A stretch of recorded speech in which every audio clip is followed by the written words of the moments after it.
La prisión sin muros. ¿Alguna vez te has acostado en tu cama, físicamente agotado, pero con la mente corriendo a 1000 kilómetros por hora? Cierras los ojos, intentas descansar, pero de repente tu cerebro empieza a proyectar escenarios. Recuerdas una conversación de hace 3 años, y te castigas por lo que debiste haber dicho.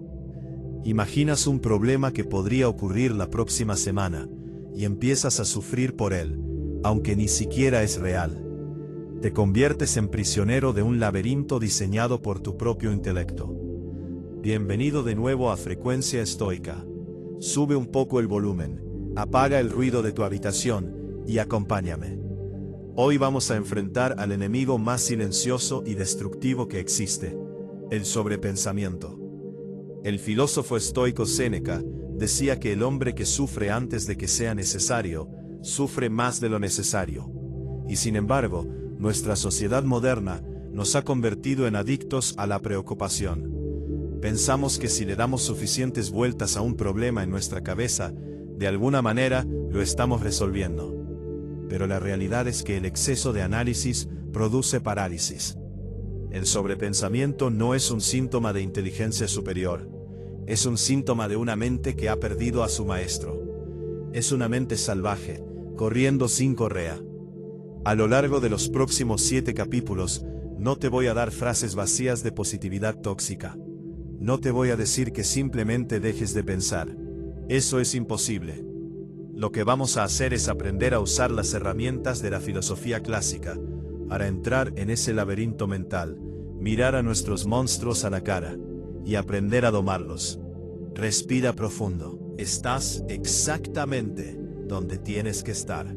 Capítulo 1. El antagonista invisible. ¿Por qué tu cerebro te miente? Para derrotar a un enemigo, primero tienes que entender cómo opera. Tu cerebro es, evolutivamente hablando, una máquina de supervivencia, no una máquina de felicidad. Su trabajo principal es escanear el entorno buscando amenazas. Hace miles de años, esa amenaza era un depredador en la selva. Hoy, como no hay tigres persiguiéndonos, tu cerebro busca amenazas en miradas, en mensajes de texto no respondidos, en el futuro incierto o en tu propia insuficiencia. Nuestra propia mente a menudo actúa como si estuviéramos atrapados en medio de un thriller psicológico. Imagina esas películas aclamadas por la crítica, donde el protagonista no sabe si lo que está viendo es real o si es una alucinación producto de su propia paranoia.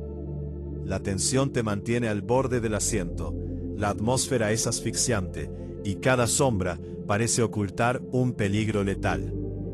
Cuando sobrepiensas, tú eres el director, el guionista y el protagonista de tu propia película de terror psicológico. Creas antagonistas invisibles, escribes guiones catastróficos sobre cómo vas a fracasar en un examen, cómo alguien te va a traicionar, o cómo nunca vas a lograr tus metas. Y lo peor de todo, tu cuerpo no distingue entre una amenaza real y una imaginaria. Si tu mente proyecta una catástrofe, tu corazón se acelera, tus músculos se tensan, y tu respiración se corta exactamente igual que si el peligro estuviera frente a ti. Te estás envenenando a ti mismo con historias de ficción. Epicteto nos enseñó una de las verdades más duras de tragar. No son las cosas las que nos perturban, sino las opiniones que tenemos de las cosas. Si alguien no te saluda en la calle, el hecho objetivo es solo ese. Pero el sobrepensador toma ese hecho y empieza a escribir el guión del thriller. Seguro está enojado conmigo. Seguro alguien le dijo algo malo de mí. Seguro me odia porque soy una molestia. De un hecho neutral, tu mente fabricó un monstruo de 3 cabezas. El primer paso para salir del laberinto del sobrepensamiento es reconocer que tú no eres tus pensamientos. Tus pensamientos son solo propuestas de tu cerebro. Son hipótesis. Y tú tienes el poder absoluto de mirar esa propuesta y decir: no, esta historia no me sirve, no la voy a comprar. La próxima vez que sientas que tu mente empieza a acelerarse, creando escenarios catástrofes, detente en seco. Haz una pausa física. Pregúntate en voz alta: ¿esto que estoy pensando está pasando ahora mismo? ¿O es una película de ciencia ficción que acabo de inventar? Si es una invención, apaga el proyector. Vuelve al presente. El presente es el único lugar donde la ansiedad no puede respirar.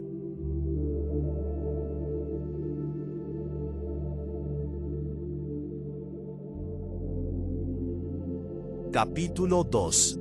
La ilusión de control y el arte de soltar. Si escarbamos lo suficiente en la raíz de tu sobrepensamiento, si quitamos las capas de ansiedad, de miedo al futuro y de arrepentimiento por el pasado, encontraremos un solo núcleo ardiendo, una sola mentira venenosa que te has creído toda tu vida, la ilusión de que tienes el control. Vivimos obsesionados con gobernar lo ingobernable. Queremos controlar lo que otras personas piensan de nosotros. Queremos controlar si vamos a tener éxito o si vamos a fracasar. Queremos controlar que nuestro corazón no sufra, que nadie nos traicione, que en futuro salga exactamente como lo planeamos en nuestra cabeza. Y cuando el universo, en su inmensa y caótica naturaleza, nos demuestra que no tenemos el volante, entramos en pánico. Y el pánico se convierte en sobrepensamiento. Tu cerebro empieza a girar a 1000 revoluciones por minuto, intentando encontrar una forma de recuperar ese control perdido. Pero Epicteto, el esclavo que se convirtió en maestro, construyó toda su filosofía sobre una premisa tan simple que resulta aterradora: la dicotomía del control. Él decía: la felicidad y la libertad comienzan con una clara comprensión de un principio. Algunas cosas están bajo nuestro control y otras no. Solo tras haber hecho frente a esta regla fundamental y haber aprendido a distinguir entre lo que podemos y no podemos controlar, serán posibles la tranquilidad interior y la eficacia exterior. Quiero que visualices esto como si fueras el director de una película.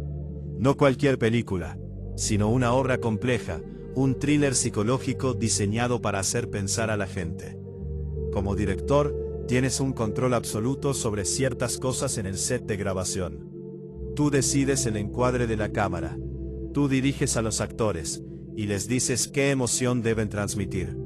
Tú controlas la iluminación, el guión, y cuántas horas vas a pasar en la sala de edición perfeccionando cada corte. Ese es tu dominio. Esa es tu ciudadela interior. Pero llega el día del estreno. La película se proyecta en los cines. En ese exacto segundo, tu control se desvanece por completo. No puedes controlar si los críticos van a aclamar tu obra o la van a destruir en los periódicos. No puedes controlar si el público va a entender el mensaje profundo que intentaste transmitir, o si simplemente se van a aburrir y van a mirar sus teléfonos. No puedes controlar si llueve ese día y nadie va a las salas de cine. Si tú, como director, atas tu paz mental a la reacción de los críticos, te conviertes en su esclavo. Te pasarás las noches en vela, sobrepensando cada reseña, odiándote por cosas que ya no puedes cambiar, y sufriendo por opiniones que no te pertenecen. El sobrepensador es un director de cine que intenta saltar a las butacas para obligar al público a aplaudir. Es ridículo, es agotador, y sobre todo, es inútil. Los estoicos usaban la metáfora del arquero. Un arquero experto entrena durante años. Controla su postura, controla la respiración, controla la tensión que aplica a la cuerda y la concentración en su mirada. Todo eso está en sus manos. Pero en el milisegundo en que sus dedos sueltan la flecha, el control se esfuma. Una ráfaga de viento repentina puede desviar el tiro. El objetivo puede moverse. Un animal puede cruzarse en la trayectoria. Si el arquero falla, no es necesariamente porque no sea bueno. Es porque el viento no le obedece. ¿Cuántas flechas has disparado en tu vida, Ander? ¿Cuántos proyectos has iniciado? ¿Cuántas relaciones has intentado cuidar? ¿Cuántos exámenes has preparado con todo tu esfuerzo, solo para que una ráfaga de viento externo arruine el resultado? Y en lugar de aceptar el viento, te castigas a ti mismo. Te acuestas en tu cama, y tu mente te tortura diciendo, debiste haberlo previsto, debiste haber sido mejor. Si hubieras hecho esto de otra manera, el resultado habría cambiado. Esa es la mentira. Ese es el laberinto. El arte de soltar no significa que no te importe el resultado. No significa volverte un ser apático y mediocre que no se esfuerza por nada. El verdadero arte de soltar es entender dónde termina tu jurisdicción. Tu deber ético, moral y personal es tensar el arco con la mayor perfección posible. Tu deber es dar el 100% en aquello que sí puedes controlar, tus acciones, tus palabras, tu disciplina, tus valores y tu respuesta ante la adversidad. Pero una vez que la flecha sale de tus manos, debes aprender a mirar su vuelo con una indiferencia absoluta. Si da en el blanco, sonríes y preparas la siguiente flecha. Si el viento la desvía y falla, sonríes, aceptas que el viento hizo lo que hace el viento y preparas la siguiente flecha. El sufrimiento del sobrepensador nace de la fricción entre la realidad que es y la realidad que su mente exige que sea. Deja de pelear contra fantasmas. Deja de intentar gobernar el clima. La próxima vez que te encuentres atrapado en una espiral de pensamientos sobre lo que alguien dijo de ti o sobre un evento futuro que te aterra, traza una línea mental en el suelo. De un lado, pon todo lo que es externo a ti, las opiniones ajenas, la economía, el clima, el pasado y las acciones de los demás. Del otro lado, pon lo único que te pertenece, tus propias decisiones en este preciso instante. Y luego, con la frialdad de un emperador, dale la espalda a todo lo que está del primer lado. Suéltalo, déjalo caer. Sentirás cómo un peso de 100 kilos desaparece de tu pecho al instante. Esa ligereza, esa es la libertad estoica.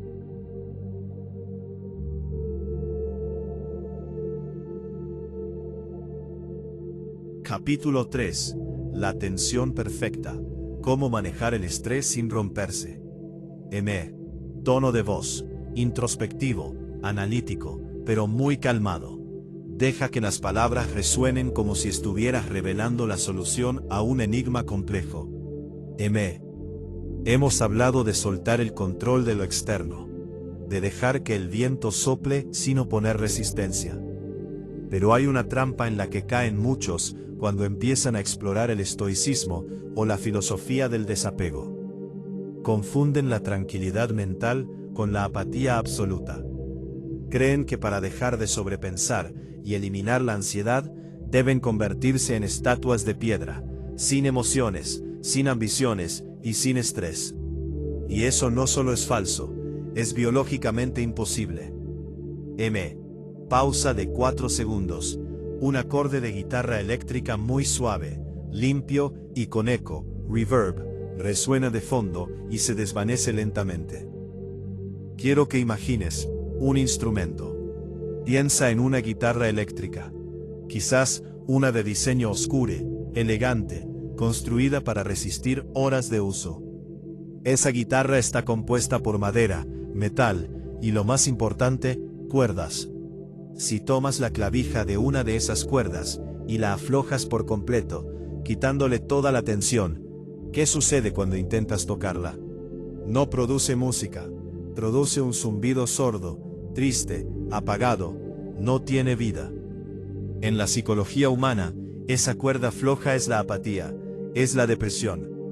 Es el estado de una persona que ha renunciado a todo esfuerzo porque el mundo le parece demasiado abrumador. No hay metas, no hay fricción, no hay estrés, pero tampoco hay música, no hay propósito. Ahora, imagina el extremo opuesto, el territorio del sobrepensador.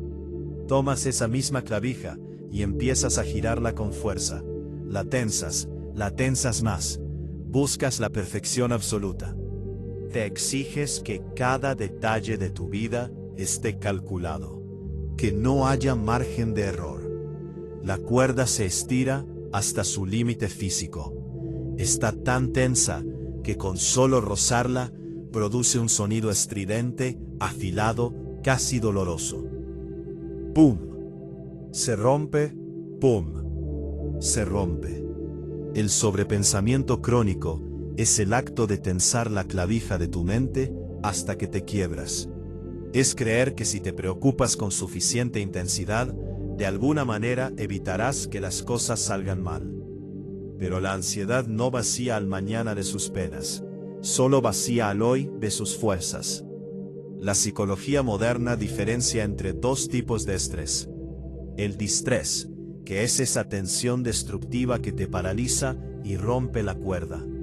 Y en eustrés, el estrés positivo. Para que la guitarra produzca ese tono perfecto, profundo y resonante, necesita tensión. Necesita la cantidad exacta de fricción. Los estoicos entendían esto a la perfección. Marco Aurelio no era un hombre apático.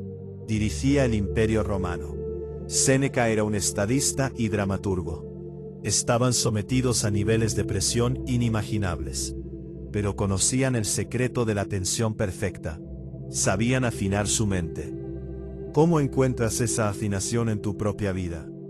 ¿Cómo dejas de sobrepensar sin caer en la pereza?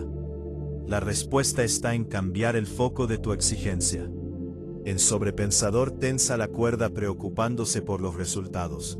¿Aprobaré? ¿Me aceptarán?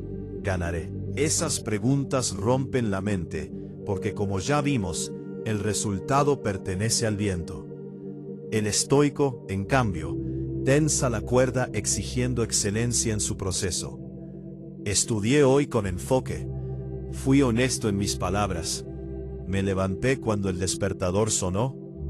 Cuando reduces tu universo de preocupación a tus acciones inmediatas, el estrés deja de ser un monstruo paralizante y se convierte en combustible. Ya no estás sufriendo por un futuro imaginario a 10 años de distancia. Estás utilizando una cantidad saludable de presión para ejecutar la tarea que tienes frente a ti en los próximos 10 minutos. Pausa muy larga de 7 segundos. Baja un poco el volumen de tu voz, haciéndola más íntima. Escucha a tu propio cuerpo. Escucha el sonido que está produciendo tu mente. Si sientes que el pecho te oprime, si te cuesta respirar por las noches, si un pequeño error te hace estallar en ira o en llanto, no estás siendo productivo. Estás a punto de romperte. Estás girando la clavija demasiado fuerte. Es el momento de hacer una pausa, de soltar la herramienta, de respirar hondo y aceptar que no puedes controlar la sinfonía entera. Solo puedes tocar tu nota lo mejor posible. Afinar la mente requiere paciencia. Habrá días en que la cuerda se afloje y te invada la pereza. Tendrás que ajustarla con disciplina. Y habrá días, especialmente al caer la noche, en que la ansiedad intente tensarte hasta el punto de quiebre. Ahí tendrás que usar la filosofía para aflojar el agarre. No busques una vida sin estrés. Una vida sin estrés es una vida vacía, una guitarra sin cuerdas. Busca la tensión perfecta. Busca la resistencia necesaria para crear tu obra maestra. Y ni un milímetro más.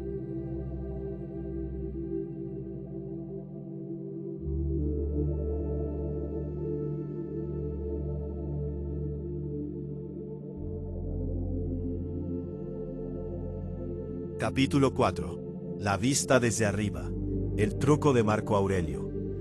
Para entender realmente por qué el sobrepensamiento te asfixia, tienes que pensar en tu mente como si fuera el lente de una cámara de cine. Cuando estás atrapado en un ataque de ansiedad, cuando le das 50 vueltas a un mensaje que enviaste, o a un error que cometiste ayer, tu mente está operando con un lente macro. Es un primerísimo primer plano. Estás tan cerca del problema, que ese problema ocupa absolutamente toda la pantalla de tu vida. Si pones una moneda a 1 centímetro de tu ojo, bloqueará la luz del sol entero. El problema no es que la moneda sea inmensa. El problema es la distancia a la que la estás mirando. Tu cerebro te engaña, haciéndote creer que el examen que tienes mañana, la opinión de esa persona que apenas conoces, o el proyecto que no salió como querías, son eventos de proporciones catastróficas. Y mientras mantengas ese nivel de zoom, el sufrimiento será insoportable. Marco Aurelio, el emperador estoico, era el hombre más poderoso de la tierra. Tenía que lidiar con traiciones en el Senado, con plagas que diezmaban a su población, con guerras en las fronteras y con el peso de millones de vidas sobre sus hombros. La presión era suficiente para volver loco a cualquiera. Sin embargo, en sus meditaciones privadas, él no escribía sobre cómo escapar de sus responsabilidades. Escribía sobre cómo cambiar el lente de su cámara. Él practicaba un ejercicio mental que hoy conocemos como la vista desde arriba. Y quiero que hagamos ese ejercicio ahora mismo, juntos.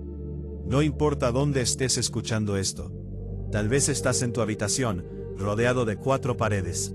Tal vez estás en el transporte público o caminando por la calle. Quiero que por un segundo visualices tu cuerpo en ese espacio. Mira el tamaño de tus manos, el espacio que ocupas en la silla o en el suelo. Ahora, en tu imaginación, quiero que eleves la cámara. Sube hasta el techo de la habitación en la que te encuentras. Mira tu figura desde arriba. Eres solo una persona, en una habitación, dentro de un edificio. Sigue subiendo. Eleva tu perspectiva por encima de tu ciudad. Ahora puedes ver las luces de las calles, los autos moviéndose como pequeños insectos de metal, cientos de miles de personas, cada una de ellas con su propio laberinto mental, cada una de ellas con el corazón roto, o aterrorizada por su futuro, o celebrando un triunfo efímero, todos creyendo que son el centro absoluto del universo. Sigue subiendo. Atraviesa las nubes. Ahora estás viendo tu país entero, tu continente, millones de seres humanos naciendo, durmiendo, trabajando y muriendo, en un ciclo interminable. Sube un poco más, hasta que el sonido del mundo desaparezca por completo, y te encuentres en el silencio absoluto del espacio. Mira la Tierra, ese pequeño punto azul pálido suspendido en el vacío oscuro. Y ahora, quiero que intentes encontrar tu problema desde aquí. Intenta encontrar, desde la inmensidad del espacio exterior, esa conversación incómoda que tuviste hace 3 años y que no te deja dormir. Intenta localizar, en ese minúsculo punto azul, la opinión que tu vecino tiene sobre ti. Busca el error que cometiste en el trabajo. Busca ese miedo paralizante a no ser suficiente. No puedes verlos, no existen. A esta escala, la historia humana entera es solo un parpadeo. Las civilizaciones que se creían eternas, hoy son solo polvo bajo nuestros pies. Reyes, dictadores, genios y tiranos, han sido tragados por el tiempo. Los estoicos no hacían este ejercicio para deprimirse. No es una invitación al nihilismo, ni a pensar que la vida no tiene sentido. Es exactamente lo contrario. Es la liberación definitiva. Cuando te das cuenta de lo diminutos que son tus problemas, en el gran esquema del universo, el peso que sientes en el pecho se evapora. La vista desde arriba destruye al ego. Y el ego es el único combustible que hace funcionar a la máquina del sobrepensamiento. El ego es el que te dice que a todo el mundo le importa si fracasas. Pero la verdad, la hermosa y cruda verdad, es que el universo es demasiado grande y antiguo como para preocuparse por tus errores. Nadie te está mirando con una lupa. Nadie está llevando un registro de tus fracasos para juzgarte en el futuro. Todos están demasiado ocupados lidiando con su propia ansiedad microscópica. La próxima vez que sientas que la ansiedad te cierra la garganta, la próxima vez que tu mente te diga que un error es el fin del mundo, cierra los ojos. Quítate la moneda de la cara. Cambia el lente de la cámara. Aléjate de ti mismo, sube a las estrellas y mira hacia abajo. Ese problema que te aterra no es un monstruo gigante. Es solo un grano de arena en un desierto infinito. Y tú tienes el poder absoluto de caminar sobre él y seguir adelante. Respira la inmensidad y deja que lo pequeño vuelva a ser pequeño.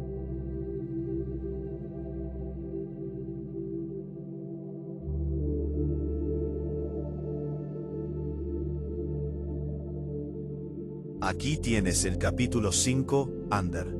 Para hacerlo considerablemente más largo y profundo, he expandido la psicología detrás de cómo nos observamos a nosotros mismos frente a los demás. He construido una narrativa lenta que desmenuza paso a paso por qué la época en la que vivimos es una trampa perfecta para la mente que sobrepiensa. Léelo con mucha pausa, dejando que las metáforas pesen en el silencio. Capítulo 5. El veneno de la comparación moderna. Hemos bajado de las estrellas.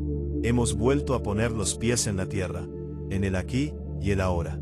Y al regresar a la realidad de tu día a día, nos encontramos de frente con el combustible más potente que existe para la maquinaria del sobrepensamiento. Esa pequeña pantalla negra que llevas en el bolsillo.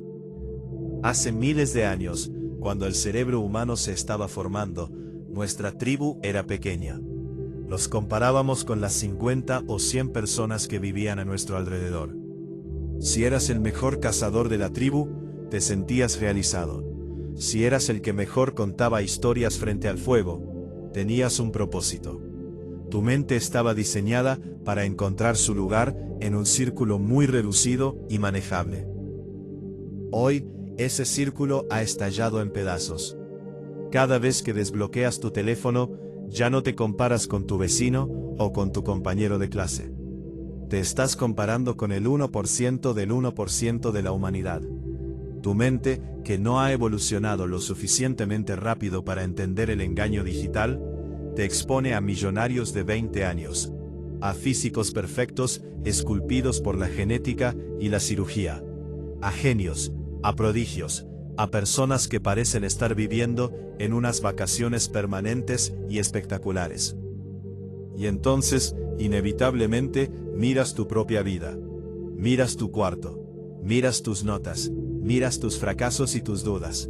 Y la mente que sobrepiensa enciende todas las alarmas. Empieza el interrogatorio interno.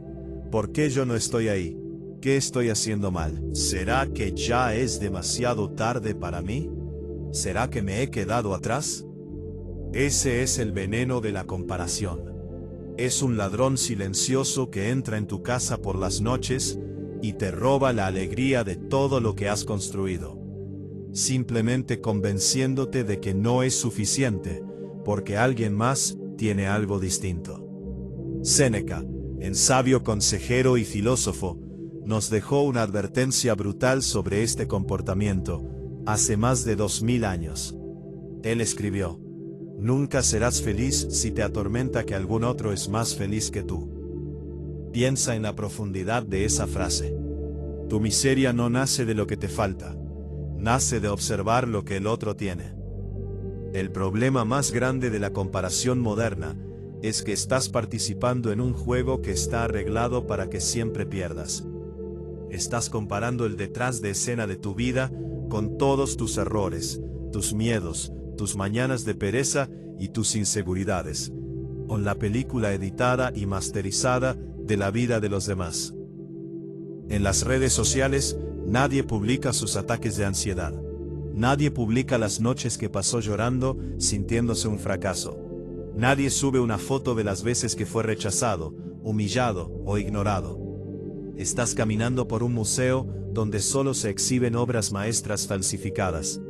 Y te estás castigando a ti mismo por ser un ser humano real, hecho de carne, huesos y cicatrices.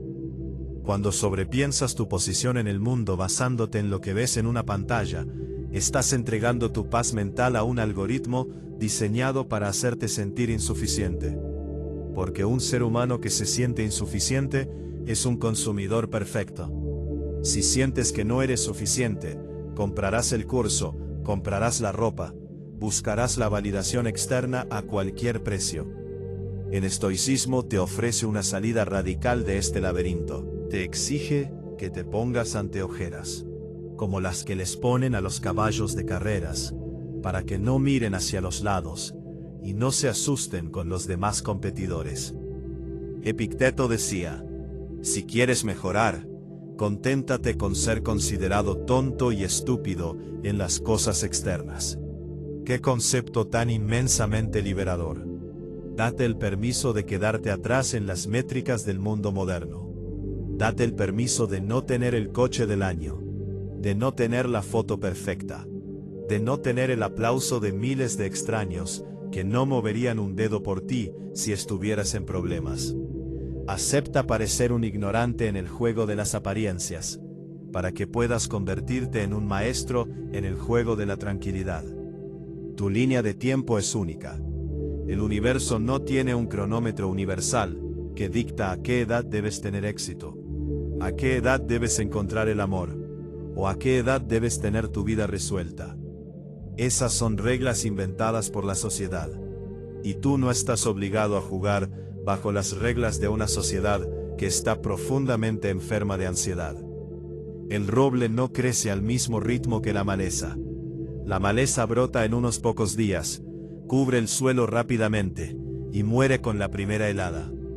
El roble tarda décadas en establecer sus raíces. Pasa años en silencio, bajo la tierra, aparentemente sin hacer nada. Y cuando finalmente crece, ninguna tormenta puede derribarlo. Si sientes que vas lento, si tu mente te tortura diciendo que los demás van más rápido que tú, recuerda al roble. Estás construyendo raíces, estás forjando tu ciudadela interior, y ese trabajo es invisible para los ojos del mundo. La próxima vez que sientas el impulso compulsivo de asomarte por la ventana digital para ver qué están haciendo los demás, detente. Respira hondo, cierra esa ventana, vuelve la mirada hacia adentro. El único punto de referencia válido para medir tu progreso no es la persona que ves en la pantalla. Es la persona que eras tú mismo el día de ayer. Si hoy fuiste un poco más paciente, un poco más disciplinado, un poco más consciente de tus propios pensamientos, entonces estás ganando. Estás venciendo en la única competencia que realmente importa.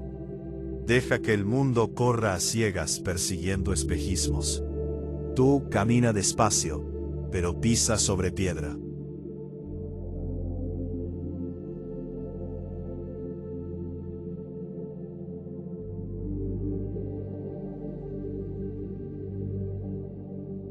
Capítulo 6. Sufrimiento prestado. Las advertencias de Séneca. El ser humano es la única criatura en este planeta que ha dominado el viaje en el tiempo. Físicamente, estamos atados al reloj, obligados a movernos segundo a segundo hacia adelante. Pero en nuestra mente, tenemos la capacidad aterradora de cerrar los ojos y transportarnos años hacia el pasado para revivir nuestros errores, o décadas hacia el futuro para experimentar tragedias que aún no han ocurrido. Ese viaje hacia el futuro es el hogar del sobrepensador. Es un lugar oscuro, estéril y profundamente hostil. Imagina que tienes una deuda. Has pedido un préstamo gigantesco al banco, y todos los días tienes que pagar un interés altísimo que te deja sin recursos, exhausto y en la miseria. Pero hay un detalle macabro en esta historia. Tú nunca pediste ese préstamo. El dinero nunca llegó a tus manos. Estás pagando los intereses diarios, con el sudor de tu frente y la paz de tu alma, por una deuda fantasma que alguien más inventó. Ese es exactamente el mecanismo de la ansiedad anticipatoria. Ese es el sufrimiento prestado. Séneca, el filósofo estoico, que entendió la mente humana con una precisión quirúrgica, lo resumió en una advertencia que debería estar grabada a fuego en la mente de cada persona que no puede dormir por las noches. Hay más cosas que nos asustan que cosas que nos lastiman, y sufrimos más a menudo en la imaginación que en la realidad. Analiza tu propio historial. Piensa en esa vez que tenías que tener una conversación difícil con alguien. Durante las semanas previas, Tu mente sobrepensó cada posible escenario. Te imaginaste los gritos, imaginaste el rechazo, imaginaste cómo tu vida se desmoronaba por completo. Tu corazón palpitaba rápido cada vez que te acordabas. Tus manos sudaban, perdiste el apetito. Tu cuerpo estaba reaccionando a un desastre total. Y luego llegó el día. Y en el 99% de los casos, no fue ni la mitad de terrible de lo que tu mente había proyectado. El mundo no se acabó. La vida siguió su curso. Pero el daño ya estaba hecho, porque la ansiedad te robó 3 semanas de tu vida, haciéndote pagar los intereses de una catástrofe que nunca sucedió. Te hizo llorar por un golpe que nadie te dio. Tu cerebro te engaña con una ilusión muy seductora, la ilusión de la preparación. Tu mente te dice que si imaginas el peor escenario posible, si lo sobrepiensas desde todos los ángulos, estarás listo cuando la tragedia golpee. Crees que preocuparte es una forma de armadura. Pero la preocupación no es una armadura. Es un veneno que te debilita antes de la batalla.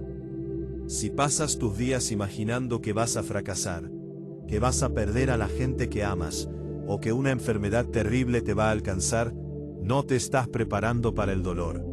Simplemente te estás obligando a experimentar ese dolor 2 veces. Una vez en la tortura interminable de tu imaginación, y otra vez si es que el evento llega a ocurrir. Y si nunca ocurre, como pasa casi siempre, habrás sufrido por absolutamente nada. Habrás arruinado la tranquilidad del único momento que realmente posees: el presente. El estoicismo es tajante en este punto. Te exige que devuelvas ese sufrimiento prestado.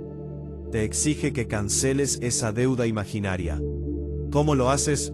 Anclándote al suelo físico que estás pisando en este preciso instante. Cuando sientas que tu mente se sube a la máquina del tiempo y viaja hacia un futuro desastroso, hazle una sola pregunta. Una pregunta cruda y directa a tu propio cerebro. ¿Qué me falta en este exacto segundo? No qué te va a faltar mañana. No qué va a pasar la próxima semana. En este exacto segundo, mientras el aire entra en tus pulmones y tu corazón late, ¿qué te falta para estar bien? La respuesta, casi siempre, es nada. En este microsegundo estás a salvo. En este microsegundo tienes aire. Tienes la capacidad de elegir. El dolor futuro no existe aquí. La tragedia no ha llegado. El sabio estoico no es un optimista ciego que cree que nada malo va a pasar. El estoico sabe perfectamente que la vida está llena de tragedias inevitables, de enfermedades, de pérdidas y de fracasos. Pero el estoico ha tomado la decisión inquebrantable de no sufrir por esas cosas ni un solo segundo antes de que llamen a su puerta. Reserva tus lágrimas para cuando la herida sea real. Reserva tu energía para cuando la batalla comience. Mientras tanto, mientras el cielo siga en su lugar y el suelo sostenga tus pies, declárate en rebeldía contra el sobrepensamiento. Niégate rotundamente a ser un mártir de tu propia imaginación. El futuro es un territorio que no te pertenece. Devuélvelo a la incertidumbre y reclama tu derecho a vivir en el único lugar donde la paz es posible: el ahora.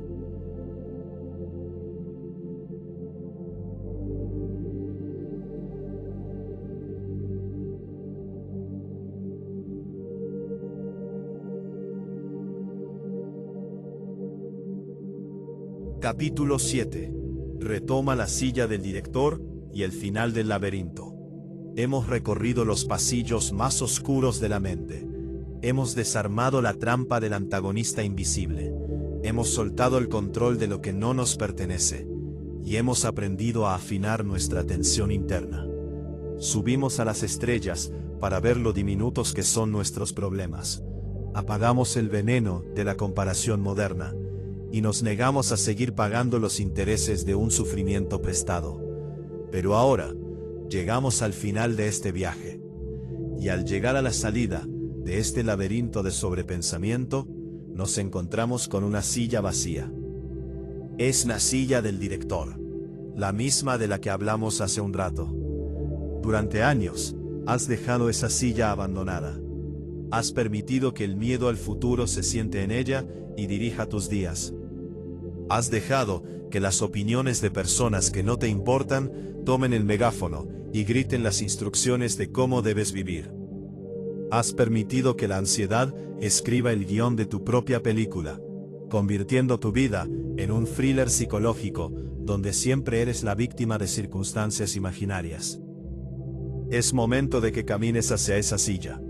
Es momento de que te sientes en ella y reclames la autoridad absoluta sobre el único imperio que te ha sido concedido: tu propia mente.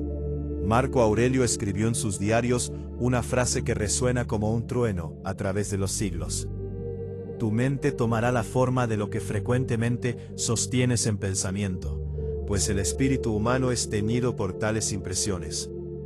Tu mente está teñida del color de tus pensamientos. Si todos los días piensas en catástrofes, tu vida se sentirá como una catástrofe, aunque estés a salvo en tu habitación. Si todos los días te comparas, tu vida se sentirá miserable, aunque tengas todo lo necesario para ser feliz. Si todos los días repites que no eres suficiente, te convertirás en tu propio verdugo. Pero si decides teñir tu mente de filosofía, de estoicismo, de gratitud por el presente y de indiferencia hacia lo que no puedes controlar, te volverás intocable. Retomar la silla del director significa aceptar una responsabilidad radical. Significa que a partir de hoy ya no puedes culpar a tu pasado por tu falta de acción en el presente. Ya no puedes culpar al algoritmo, a la sociedad o a tus miedos por mantenerte paralizado. Eres tú quien decide dónde poner el foco de la cámara. Cuando un pensamiento destructivo intente colarse en tu cabeza, cuando la tentación de sobrepensar un error te llame por la noche, tú, como director, tienes el poder de gritar: corte. Tienes el poder de decir: esta escena no aporta nada a mi historia. Este sufrimiento imaginario no se va a filmar. Esta preocupación inútil queda fuera del guión final. Y en su lugar, vas a enfocar la cámara en la acción pura, en lo que puedes construir hoy. En regar la tierra de tus propios proyectos en silencio. En ser un poco mejor de lo que fuiste ayer. El laberinto del sobrepensamiento no tiene puertas con llave. Sus muros están hechos de humo. Solo te mantienen atrapado porque tú crees que son reales. En el instante en que decides dejar de darles vueltas, en el instante en que decides caminar hacia adelante y enfocarte en el presente, los muros se desvanecen. No esperes a que llegue el día en que nunca más sientas miedo o ansiedad. Ese día no existe para los seres humanos. La valentía no es la ausencia de miedo. La valentía es sentir el terror absoluto, escuchar el ruido ensordecedor de tus propios pensamientos, y aún así dar el siguiente paso. El mundo exterior va a seguir siendo caótico. Las personas van a seguir decepcionándote a veces. El clima va a seguir arruinando tus planes. La flecha se va a desviar con el viento más de una vez. Y eso está perfectamente bien, porque tú ya no eres esclavo del viento. Tú eres el dueño de Narco. Gracias por permitirme acompañarte en esta reflexión. Si este mensaje logró apagar, aunque sea por un momento, el ruido de tu mente, suscríbete a este canal.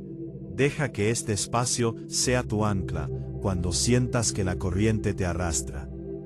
Deja un comentario abajo con la frase "retomo el control", para sellar este compromiso contigo mismo y saber que llegaste hasta aquí, demostrando que estás listo para salir del laberinto. No olvides que la paz no es un lugar al que se llega, es la forma en la que decides caminar. Sintoniza tu mente. Esto fue Frecuencia Estoica.